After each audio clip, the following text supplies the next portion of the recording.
নমস্কার বন্ধুরা, কুকুত শিখা রান্নাঘরে সকলকে স্বাগত জানাই। আজ নিয়ে এসেছি শিমের দুর্দান্ত স্বাদের একটি রেসিপি।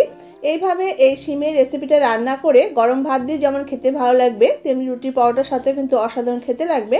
খুবই সিম্পল মশলা দিয়ে তৈরি, দুর্দান্ত স্বাদের হয়। এক থালা গরম ভাত শুধু এই রেসিপিটা দিয়ে খেয়ে নিতে পারবেন, এতটা টেস্টি খেতে হয়। আশা করছি রেসিপিটি আপনাদের কাছে ভালো লাগবে। ভালো লাগলে অবশ্যই লাইক করবেন, শেয়ার করবেন। তো চলুন দেখে নেওয়া যাক। তো আমি এখানে 500 গ্রাম মতো শিম নিয়ে নিয়েছি। এবার শিমটাকে খুব ভালো করে একবার ধুয়ে নিয়েছি। এবার আমি শিমটাকে কেটে নিচ্ছি। দেখুন এইভাবে করে লম্বা লম্বা শিমটাকে আমি 3 ফালি করে 3 টুকরো করে কেটে নিচ্ছি। তো শিমটা যদি লম্বা ধরনের হয় তাহলে 3 টুকরো করে কেটে নেবেন, আর যদি ছোটো সাইজের হয় তাহলে 2 টুকরো করে কেটে নিলেই হবে।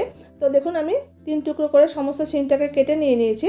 এরপর আমি একটা মশলা তৈরি করব। তো আমি একটা মিক্সার জারের মধ্যে একটা বড় সাইজের পেঁয়াজ কুচিয়ে দিয়ে দিয়েছি, 1 ইঞ্চি মতো আদা টুকরো করে দিয়ে দিলাম, আর এখানে 7-8 কোয়া রসুন দিয়ে দিয়েছি, আর এখানে 6-7টা কাঁচা লঙ্কা দিয়ে দিলাম, আর এর সাথে একটু কারি পাতা দিয়ে দেব।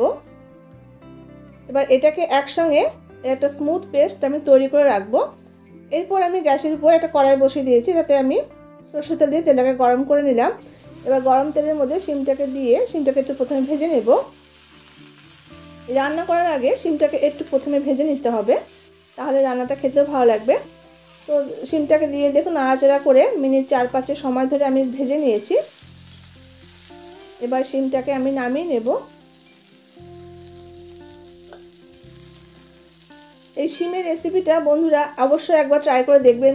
গরম ভাত দিয়ে প্রথম পাতে মেখে খেতে কিন্তু দুর্দান্ত লাগে। তো অবশ্যই একবার ট্রাই করবেন। তো এরপর আমি গ্যাসের উপর আবার 1 টেবিল স্পুন পরিমাণ তেল দিয়ে দিয়েছি। এখানে তেলের পরিমাণটা আমি একটু বেশি দিয়েছি, তবে আপনারা আপনাদের মতো করে ইউজ করবেন, তেলটাকে যতটা পরিমাণ আপনারা দিতে চান।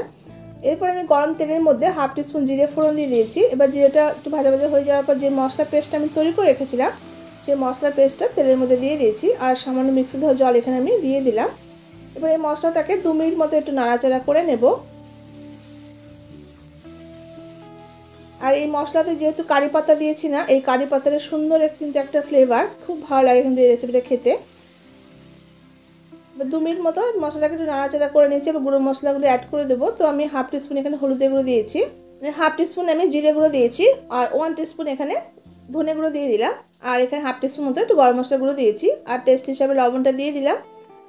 আর টেস্টটাকে ব্যালেন্স করার যেখানে এখানে 1/2 টিস্পুন মতো একটু চিনি অ্যাড করেছি, তাহলে কিন্তু ভালো লাগবে। চিনিটা দিলে মিষ্টি মিষ্টি একটু হালকা খেতে কিন্তু ভালো লাগবে শিমের এই রেসিপিটা। এবার মশলাটাকে খুব ভালো করে নাড়াচাড়া করে যতক্ষণ পর্যন্ত মশলা থেকে তেল ছেড়ে আসছে একটু করে কষিয়ে নিয়েছি। মশলা থেকে দেখুন তেল ছেড়ে এসেছে, তেলটা কিন্তু উপরে ভেসে উঠেছে। এরপর আমি যে ভেজে রেখেছিলাম শিমটা এই পর্যায়ে দিয়ে দিয়েছি। এবার মশলার সঙ্গে নাড়াচাড়া করে মিনিট 2-3 মতো খুব ভালো করে এটাকে একটু কষিয়ে নেব। এই শিমের এই রেসিপিটা বন্ধুরা এত দুর্দান্ত খেতে হয়, তো আপনারা যদি না খেয়ে থাকেন অবশ্যই এইভাবে একবার ট্রাই করবেন। আর এই পুরো রান্নাটা কিন্তু আমি কাঁচা লঙ্কা দিয়ে করছি, এখানে কিন্তু আমি লঙ্কার গুঁড়ো ইউজ করিনি। তো দেখুন মশলার সঙ্গে শিমটাকে খুব ভালো করে আমি এটাকে কষিয়ে নিয়ে নিলাম। এরপর একটু জল অ্যাড করে দেবো। আর এই রান্নাটা কিন্তু একটু মাখা মাখা শুকনো শুকনো ধরনের হবে, খুব বেশি কিন্তু গ্রেভি হবে না। তো সামান্য পরিমাণে আমি জলটা দিয়েছি। তো এখানে যে বাটিতে আমি শিমটা রেখেছিলাম ভাজা, সেই শিম ভাজার যে বাটিটা আমি সামান্য ধুয়ে একটু জল অ্যাড করেছি, খুব বেশি কিন্তু জল দিইনি। এরপর উপর থেকে আমি 2টো টমেটোকে এইভাবে একটু বড় বড় ফালি করে দিয়ে দিলাম।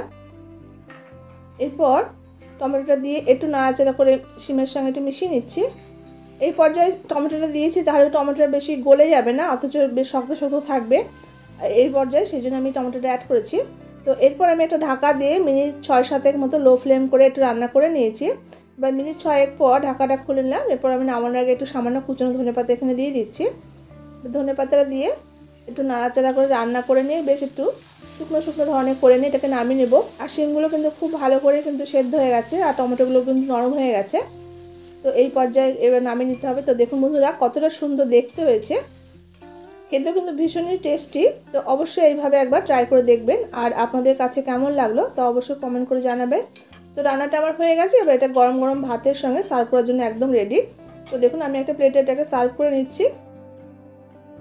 তো দেখতে যতটা লোভনীয় হয়েছে, খেতেও কিন্তু ভীষণই টেস্টি। তো আশা করছি রেসিপিটি আপনাদের কাছে ভালো লেগেছে। যদি ভালো লেগে থাকে অবশ্যই একটা লাইক করবেন, শেয়ার করবেন, আর আপনি যদি নতুন বন্ধু হয়ে থাকেন, যদি চ্যানেলটি ভালো লেগে থাকে তাহলে সাবস্ক্রাইব করার অনুরোধ রইল।